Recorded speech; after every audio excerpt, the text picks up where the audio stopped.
giving our praises to Yahweh, Bahasham, Yoshai, Bahasham, Rakakadash, double honors to the elders and apostles of GMS. Salutation to the hopeful elect, scattered abroad amongst the nations who look like the nations. This is Banaya.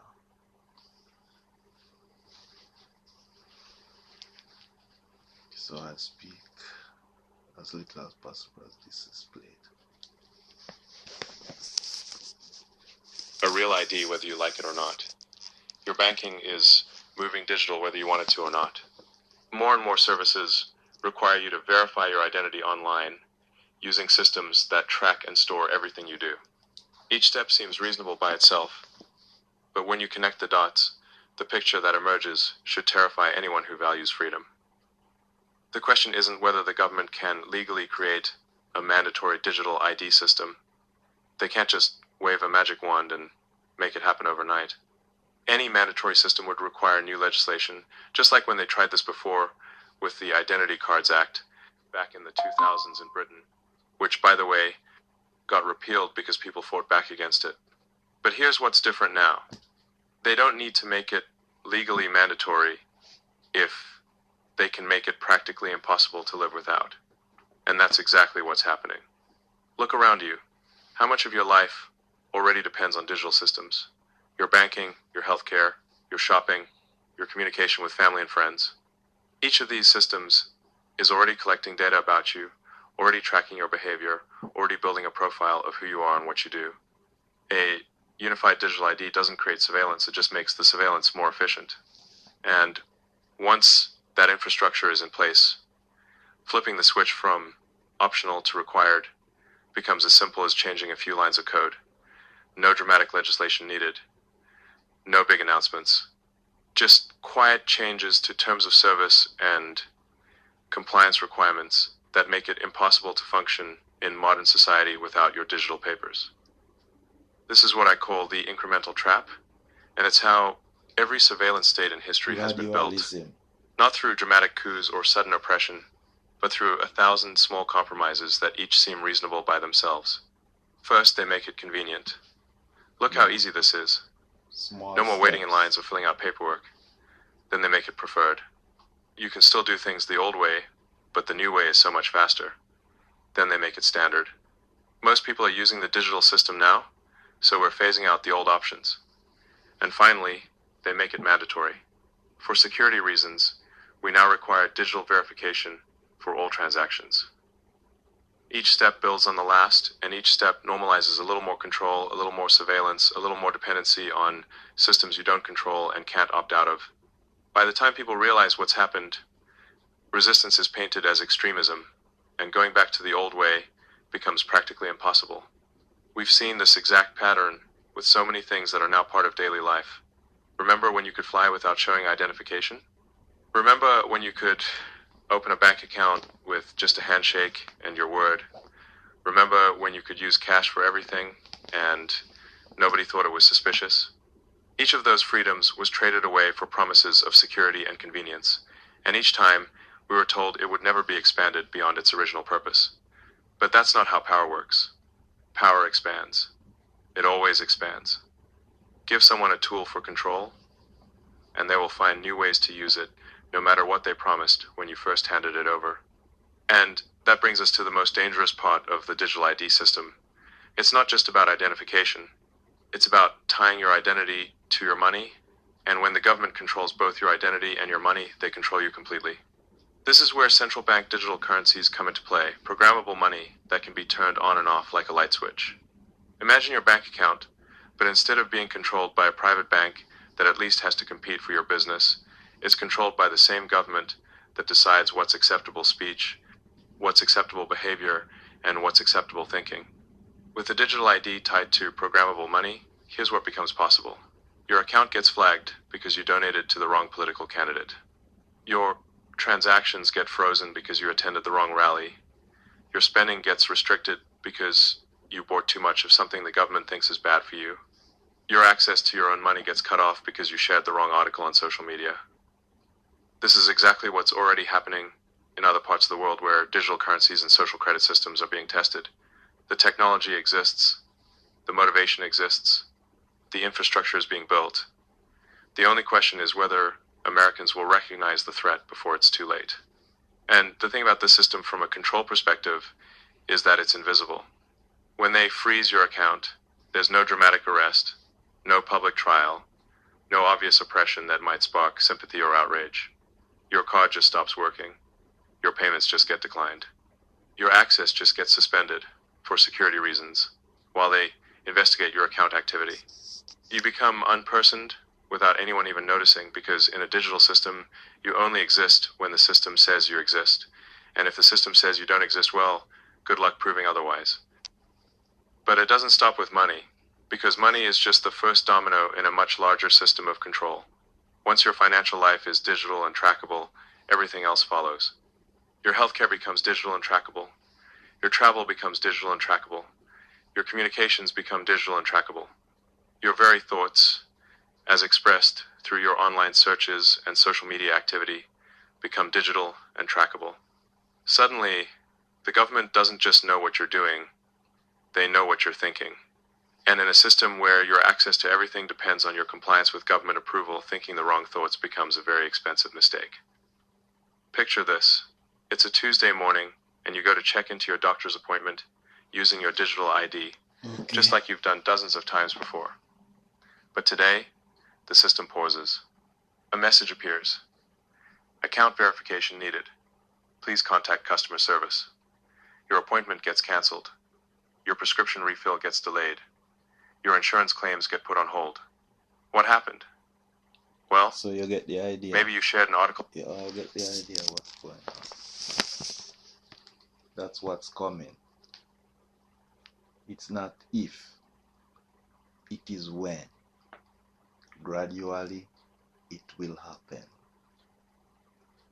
Because it has been promised.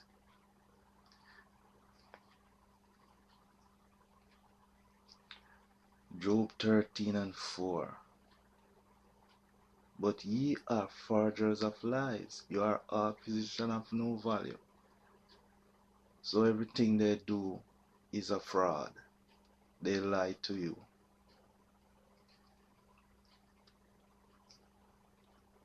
Job 9:24. The earth is given into the hand of the wicked. He covered the faces of the judges thereof. If not, where and who is he? So you are all seeing who is pushing this. Only the blind cannot see who is behind all of this. You understand?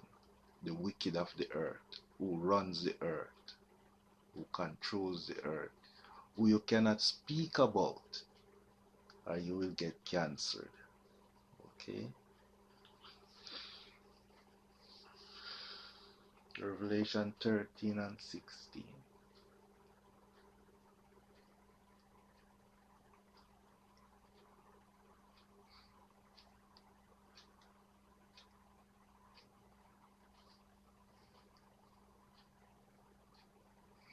And he causeth all, both small and great, rich and poor, free and bond. So that's free people and slave people, to receive a mark in their right hand or in their forehead. So you will be given a chip gradually. Okay? It starts with your electronics, but then you will become the electronic. Okay? So you will be stamped,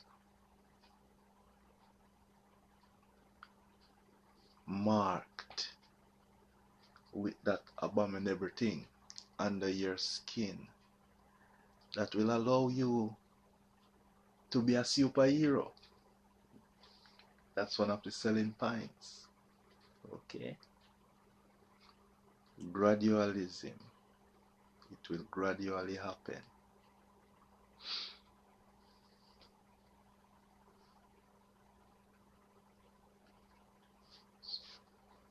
So who is behind all of this?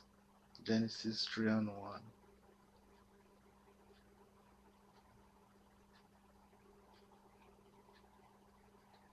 Now the serpent was more subtle than any beast of the field which Yahweh our power had made.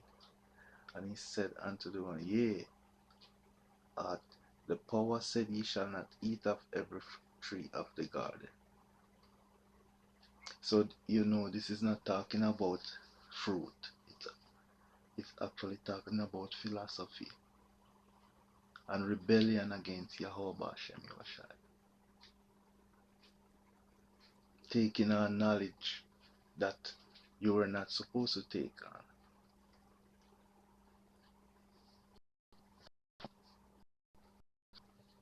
Daniel 7:3.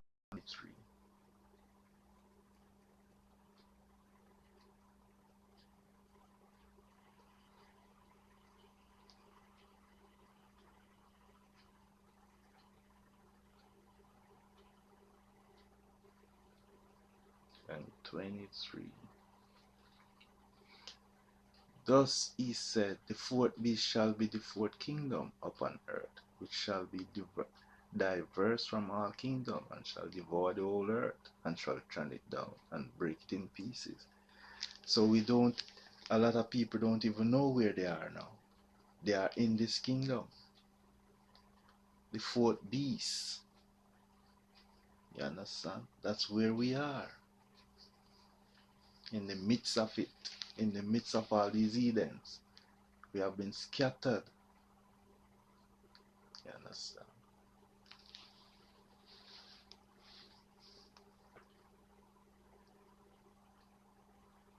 So, Genesis 25.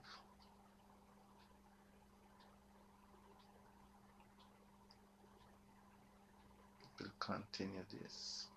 Genesis 25. And the first came out red all over like an hairy garment, and they called his name Esau. So he was red all over like a hairy garment. And that's Esau Edom. If you go to Genesis 27, it will tell you about his gift or his blessing that he was given. The sword. Genesis 36 will tell you about his line or genealogy. Okay. And Psalm 17 will tell you that the wicked is his sword. It will link it. Okay, you can go and read those for yourselves.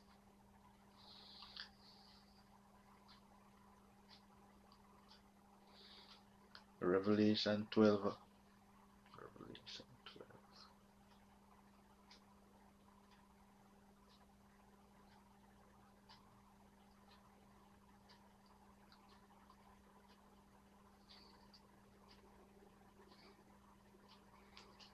12:3. And there appeared another wonder in heaven, and behold, a great red dragon, having 7 heads and 10 horns, and 7 crowns upon his head. So now we link Revelation 12 with Genesis 25:25, and it goes into Revelation 13:16-17. So that's who we are dealing with. You understand? Esau Edom, the red man. So we give all praises to Yahweh, Ba'asham Yoshai, Ba'asham Rakakadash. Double honors to the elders, the apostles of GMS who teach us this word. And we say Shalom.